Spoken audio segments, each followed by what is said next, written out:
نحمده ونصلي ونسلم على رسوله الكريم اما بعد فاعوذ باللہ من الشیطان الرجیم بسم اللہ الرحمن الرحیم۔ عالم آن لائن ٹی وی کے تمام دیکھنے اور سننے والوں کو اپنے چینل پر خوش آمدید کہتی ہوں اور امید کرتی ہوں کہ آپ سب جہاں کہیں بھی ہوں گے اللہ تعالیٰ کی حفظ و امان میں ہوں گے، خیر و عافیت سے ہوں گے۔ اللہ تعالیٰ آپ سب پر اپنا خاص کرم اور فضل نازل فرمائے، آمین۔ معزز ناظرین کرام، آج کا جو وظیفہ میں آپ کی خدمت میں لے کر حاضر ہوئی ہوں، یہ بہت ہی کمالات کا وظیفہ ہے، بہت ہی مجرب اور آزمودہ وظیفہ ہے۔ اس وظیفے کی بے شمار فضائل و برکات ہیں۔ اس ایک آیت کو اللہ تعالیٰ نے سورہ رحمان میں بار بار ذکر فرمایا ہے، تکرار کے ساتھ ذکر فرمایا ہے، اور وہ آیت کون سی ہے؟ فَبِأَيِّ آلَاءِ رَبِّكُمَا تُكَذِّبَانِ۔ اس ایک آیت کا جب آپ بار بار ذکر کرتے ہیں، اس کو بار بار جب آپ سورہ رحمان کی تلاوت کے دوران جب اس آیت کو بار بار پڑھتے ہیں تو آپ اس بات کا اقرار کرتے ہیں کہ یقیناً اللہ تعالیٰ نے دنیا میں کوئی بھی چیز بے فائدہ نہیں بنائی، بے مقصد نہیں بنائی۔ اس بات کا یقین آپ کو شکر گزاری کی طرف متوجہ کرتا ہے۔ آپ زبان سے اور دل سے اس بات کا اقرار کرتے ہیں کہ یقیناً اللہ تعالیٰ کی بنائی ہوئی ہر شے کے پیچھے کوئی نہ کوئی مقصد ہے، کوئی نہ کوئی خاص اہمیت ہے، کیونکہ اللہ تعالیٰ خود ارشاد فرما رہا ہے فَبِأَيِّ آلَاءِ رَبِّكُمَا تُكَذِّبَانِ، کہ تم اپنے رب کی کون کون سی نعمتوں کو جھٹلاؤ گے۔ اگر ہم ذرا سا اندازہ لگائیں اور اپنے ارد گرد ذرا سی نظر دوڑائیں تو ہمیں اندازہ ہو سکتا ہے کہ اللہ تعالیٰ نے کس قدر آسانیاں اور کس قدر رحمتیں نازل فرمائی ہیں ہمارے لیے۔ ایک چلتے پھرتے انسان کو اگر دیکھا جائے تو کیا وہ اللہ تعالیٰ کا کرشمہ نہیں ہے؟ کس طرح اس نے ہڈیوں پر گوشت کو پیوست کیا کہ گوشت لٹکتا نہیں ہے، اپنی جگہ پر قائم رکھتا ہے۔ اللہ تعالیٰ نے انسان کو چلنے پھرنے، سننے سمجھنے، بولنے چکھنے، ہر چیز کی صلاحیت بخشی ہے، لیکن اس کے ساتھ ساتھ ہی اللہ تعالیٰ نے انسانوں کو کسی نہ کسی آزمائش میں بھی ضرور مبتلا کیا ہے تاکہ وہ یہ جان سکے کہ میرا بندہ اس آزمائش میں میری ناشکری کرتا ہے یا پھر اس پر صبر کرتا ہے اور اجر کا مستحق ہوتا ہے۔ اگر تو ہم صبر کر لیتے ہیں تو ہم یقیناً دنیا اور آخرت میں فلاح پا جائیں گے، لیکن اگر ہم ناشکری کرتے ہیں تو یقیناً اللہ تعالیٰ ہماری دنیا بھی ہمارے لیے تنگ کر دے گا اور آخرت کا عذاب الگ سے ہوگا۔ اس لیے کوشش کریں کہ کسی بھی آزمائش میں، کسی بھی مشکل گھڑی میں صبر کا دامن ہاتھ سے نہ چھوڑیں، یہ بہت قیمتی شے ہے۔ اس لیے آج کا وظیفہ بہت ہی خاص ہے۔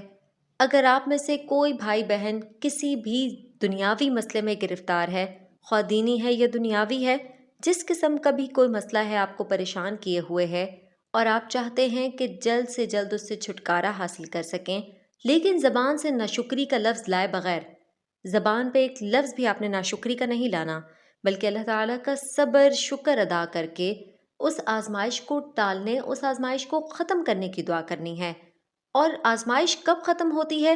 جب ہم اللہ تعالیٰ کی دی گئی نعمتوں کا شکر ادا کرتے ہیں، جب ہم اس چیز کا گلہ نہیں کرتے کہ یہ مصیبت ہم پر کیوں نازل ہوئی ہے۔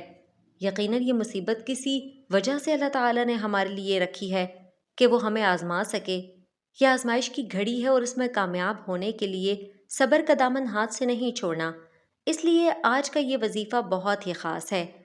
جو بھائی جو بہن کسی بھی مسئلے میں دوچار ہے اور وہ اس سے چھٹکارا حاصل کرنا چاہتے ہیں تو وہ بس صرف اس آیت کا ذکر کریں۔ اس کا وظیفہ کچھ اس طرح ہے کہ رات کو سوتے وقت انگلیوں کے پوروں پر آپ نے فَبِأَيِّ آلَاءِ رَبِّكُمَا تُكَذِّبَانِ پڑھتے جانا ہے اور اس کا ذکر کرتے جانا ہے۔ اس وقت تک کریں جب تک آپ کو نیند نہیں آ جاتی، یعنی آپ نے انگلیوں کے پوروں پر اس کو پڑھتے پڑھتے، اللہ تعالیٰ کا شکر ادا کرتے کرتے، اس کا ذکر کرتے کرتے سو جانا ہے۔ اور آپ یقین کریں کہ نہ صرف آپ کی رات پرسکون ہوگی بلکہ آنے والا اگلا دن آپ کے لیے بے پناہ آسانیاں اور بے پناہ آسائشیں لے کر آئے گا۔ آپ کی مشکلات حل ہوتی ہوئی دکھائی دیں گی۔ بہت سے لوگ ایسے ہیں جو دنیاوی کاموں میں مبتلا ہیں، جو گناہ گاری میں مبتلا ہیں، لیکن آپ ان خوش نصیبوں میں سے ہیں جنہیں اللہ تعالیٰ نے اپنے دین کے لیے چنا ہے۔ آپ نے کسی ایسی ویڈیو پر کلک نہیں کیا جو کہ میوزک سے ریلیٹڈ ہے، جو کہ گانے بجانے سے منسلک ہے، جو کہ آپ کے گناہوں میں اضافہ کرنے سے منسلک ہے۔ آپ اس ویڈیو پر آئے کیونکہ آپ اللہ تعالیٰ کے خاص چنے ہوئے بندے ہیں، جو دین کی بات کو سیکھنا چاہتے ہیں، جو نیکیوں میں اضافہ کرنا چاہتے ہیں۔ دین پر عمل کر کے اپنی زندگی کو آسان کرنا چاہتے ہیں، اپنی آخرت کو سنوارنا چاہتے ہیں، تو یہ خوش نصیبی ہر ایک کے حصے میں نہیں آتی، ہر ایک کو نصیب نہیں ہوتی۔ اللہ تعالیٰ صرف انہی کو اس چیز کی توفیق دیتا ہے جسے وہ پسند کرتا ہے، جسے وہ چاہتا ہے کہ میرا یہ بندہ جہنم میں نہ جائے، میں اسے بچا لوں اور یہ جنت میں چلا جائے، کیونکہ وہ جانتا ہے کہ میرا یہ بندہ خاص ہے، عام لوگوں سے مختلف ہے، اس کی سوچ مختلف ہے، اس کا کردار مختلف ہے۔ اس لیے کوشش کریں کہ زیادہ سے زیادہ اس ویڈیو کو شیئر کریں۔ جتنا آپ اس ویڈیو کو شیئر کریں گے آپ کے حصے میں نیکیاں لکھی جائیں گی، کیونکہ بہت سے لوگ آپ کی شیئر کردہ ویڈیو کے ذریعے اس ویڈیو تک پہنچیں گے، تو جتنے بھی لوگ اس چیز کو دیکھیں گے، نیکی کی چیز کو دیکھیں گے، تبلیغ کی چیز کو دیکھیں گے، تو ان سب کے عمل کا ثواب، ان کے سننے کا ثواب، وہ سب آپ کے حصے میں جائے گا۔ قیامت کے دن ہم ایک ایک نیکی کے محتاج ہوں گے، ہمارے سروں پر گناہوں کے پہاڑ ہوں گے۔ ہمیں اس وقت قدر ہوگی اس وقت کی، اس نیک وقت کی، کہ کاش ہم اس وقت کو صحیح جگہ صرف کرتے، ہم نیکیاں حاصل کرنے میں لگاتے۔ اس وقت ہمیں افسوس ہوگا اس ایک ایک لمحے پر جسے ہم نے ضائع کیا۔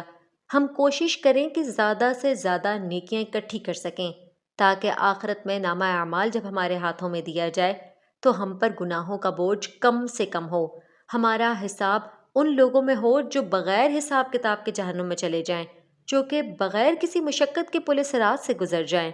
اس لیے ہر چیز سے زیادہ اللہ کی محبت کو مقدم رکھیں۔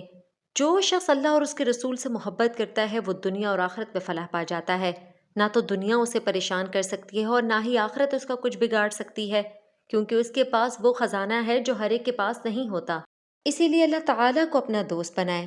یہ جان لیں کہ آپ کے مسائل کا حل صرف اسی کے پاس ہے اور بندوں کے پاس اس کا حل نہیں ہے۔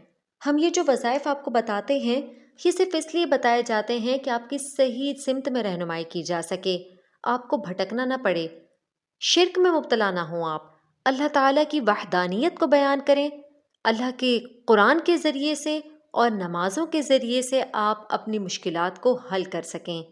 اس لیے ان تمام چیزوں کا اہتمام کریں، اللہ تعالیٰ کے قریب ہونے کی کوشش کریں، زیادہ وقت قرآن کی تلاوت اور نماز وغیرہ میں صرف کریں تاکہ سجدوں کے ذریعے سے آپ اللہ تعالیٰ کا قرب حاصل کر سکیں اور اپنی مشکلات کو حل ہوتا ہوا دیکھ سکیں۔ امید کرتی ہوں کہ میری یہ آج کی ویڈیو آپ کو بے حد پسند آئی ہوگی۔ اس اسلامک ویڈیو کو، اس چینل کو بنانے کا مقصد صرف اور صرف آپ کی دین کی طرف رہنمائی اور دین پر چلنا آپ لوگوں کے لیے آسان ہو جائے، یہی مقصد ہے۔